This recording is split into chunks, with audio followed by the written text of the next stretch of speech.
of guys actually sighting in on the enemy who would actually pull the trigger and kill the soldier on the opposite side of the line. And this was true, especially for the United States military, where we have the statistics to back this up. But it was universally true. All the other forces engaged back then had relatively low kill rates. But since then, military training has come a long way. And if you look at Vietnam, they were able to get it up, I think, to 70%, somewhere in that range, because they were able to train soldiers and condition them to be ready to kill someone else. And perhaps it has something to do with the ethnic relationship that we had as a nation with countries in Europe during World War II, World War I especially. World War II, they improved it to World War II as well, but especially for Vietnam. And you saw this in World War II as well. The insinuation about Krauts and all the different derogatory terms that were used for Germans, although it wasn't as significant as what we saw for the Japanese. There was government-issued propaganda that was, you would look at today and be like, holy crap, that is the most disgusting, vile, racist thing I've ever seen. I can't believe my government said that. Well, back then it was normal. And if you look at the premises of our foreign policy today, all we've done is bury the racism behind excuses and smoke and mirrors that hide these fundamental facts about how we view people on the other side of the world. And the fact that the American people are able to hold these contrary beliefs that somehow we are noble human beings here in the United States of America because we were born here, and if you happen to be a human being born in Afghanistan, you're evil or somehow less than human, less entitled to those rights, is what makes these wars possible. And you cannot talk about our foreign policy without addressing that fundamental artificial premise behind it. But that gets me to the next premise. We have to fight them over there so we don't fight them over here. Right. It's World War II. Right. Where do you start with this one? That was 1941. Where do you start with this one? They did come over here. Hey, who you calling we, you neocon warmonger? We don't have to do anything. 60 years ago. Let's take that out of the equation. 70 years ago. But there is a fundamental, My math is off. legitimate truth to this, right? If there is a legitimate threat of terrorism, and I believe that there is, although much smaller than the government would have you believe, and as we've seen with so many cases of domestic terrorism, or even terrorism that we believe is not domestic in origin, it is the government that either makes it worse or absolutely fails to prevent things that, I mean, look at the underwear bomber. Just as a funny recent example. We had a guy with a bomb in his underwear on an airplane, failed to set it off, and only by the grace of God in that instance were those lives not destroyed. But to think that the government had the intel that they could have stopped that before it happened, they could have prevented him from getting on the plane in the first place, that they had that and didn't. Oh, well, instead we're going to spend trillions of dollars on these foreign occupations with nation building in other countries to build big governments where, you see the misallocation of resources there? Yeah. But let's examine this. We have to fight them over there so we don't fight them over here. In order to really examine this, to properly deconstruct it, you have to understand first what causes terrorism. And you hear Ron Paul talking about this all the time. Blowback. And it's not his idea. You know where he got it? The CIA. Imagine that. Another contradiction in government. The CIA telling him terrorism is caused by blowback. It's caused by our intervention. And the government says, they hate us because we're free.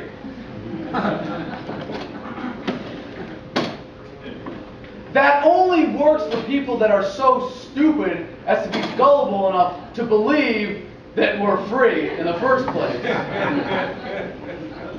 But it's painfully obvious to anybody who's studied the issue of terrorism. They don't hate us because we're free. They hate us because we're over there. Because we have been for decades. Now this is another horrible collectivization of the word we. because we haven't been over there. The American people have been victims of this foreign policy as much as anybody else has, because of the blowback that we get, the ill will from the rest of the world.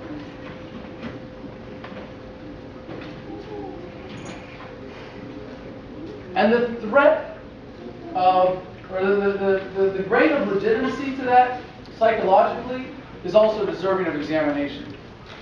Because there is a natural human tendency to resent success in others, is there not? We see other people being successful and it's, well, how come I couldn't do that? How come I'm not making as much money as that guy? And there is a negative aspect of human nature there that is undeniable, that we are wary of success in others.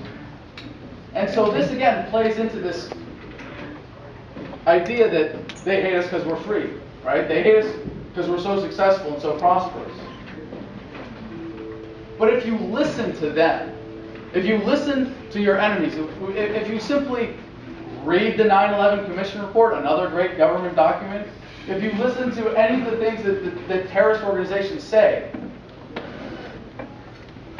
they're pretty well content to let Americans go to hell and be heathens, and the religious fundamentalists don't hate us because we're free. They hate us because we're interfering in their communities, in their lands. They hate us because we meddle with their right to self-determination. They hate the government of the United States of America, surprise, surprise, for the exact same reasons that most Americans hate the American federal government. Is it any surprise? Is it any surprise that they hate us because we're there? Because we carry out our foreign policy based on the premise that they are somehow less than human, less than us? These are the kinds of things that need to be addressed at the psychological level, not just the political level. But when we're talking about it in those terms, we have to look at as well at the idea of punishment. Because we like to think, as I thought when I enlisted in the Marine Corps, well, if my government said that there was someone who deserved to be killed, I would be there to do it, and it would be just. But the premise of our foreign policy of invading a country because of the actions of a few individuals is the same as saying, or the equivalent in the American justice system would be, oh, you murdered somebody? You're going to go to jail for life, and we're going to send your whole family with you. Collective punishment, presumptive guilt, guilt by association, things that we reject in the American system of justice, for what it's worth, things that we reject in our own concept of fairness, we apply to our foreign policy. They were harboring terrorists. Terrorists were training in their country. They must have all wanted and allowed it to happen. Where were the hijackers from 9/11 allegedly training before the attacks? Anybody? America. Florida.